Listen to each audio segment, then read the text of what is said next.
Tell me first of all where you were and how you discovered these. Well, I can't, name the road exactly because I really don't know the road. It's just in a canyon going down a hill, and my mom dropped me and a friend off to start collecting cans there, and she'd meet us back later. Well, I went down the hill, I picked up a few cans and walked about 20 feet up the canyon a little and discovered the bones. Just lying there out in the open? Just lying, they were like leg bones, two long leg bones. I picked one up, just to see if it was a bone, and it was, and I set it back down, picked up a stick, started, moving in the area of the plywood where the body was, there's, bones all underneath the plywood, all scattered up, above the skull. And I must have triggered something because the skull fell, come on down, and that's when I just kind of sat there for a minute and started screaming for my friend. Was it in a real wooded area, or bushy, or was it open? Well, it wasn't too wooded, it wasn't open. It was like the canyon with the trees on the side. That was about it. So this looked like what, a riverbed or old creek bed, dried up creek bed. About right there, and then we had above the skull with some more bones of the skeleton.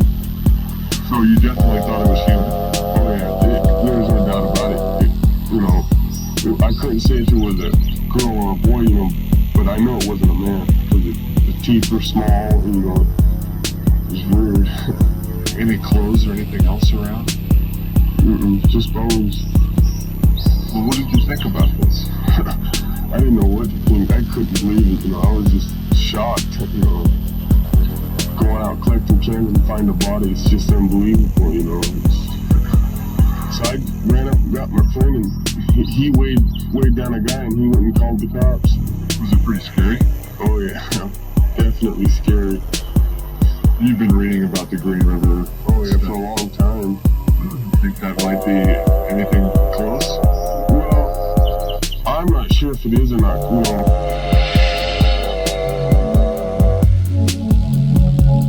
Back then there was a meatpacking plant here along the riverbank, and one of the employees had walked out to the back on the riverbank to have a cigarette. And as he looked out over the river, he saw a body.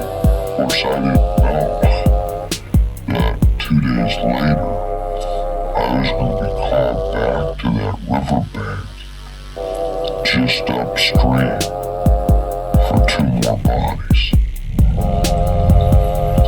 Marcia Chapman was on her back, and she had large boulders on her thighs, on her shoulder, but one arm was free.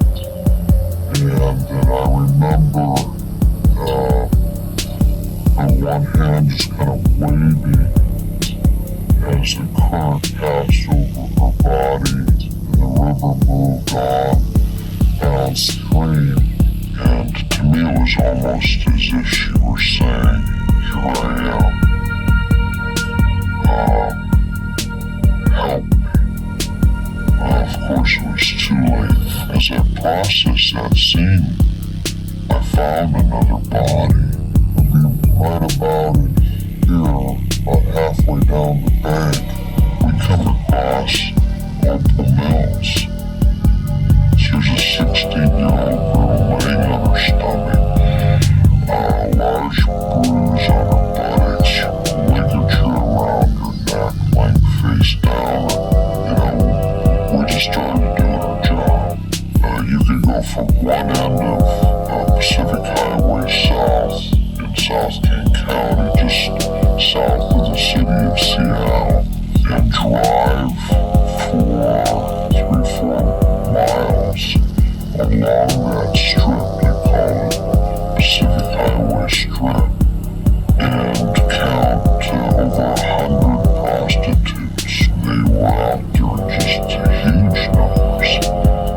Prostitutes are the perfect victim. Their job is to stand on a street corner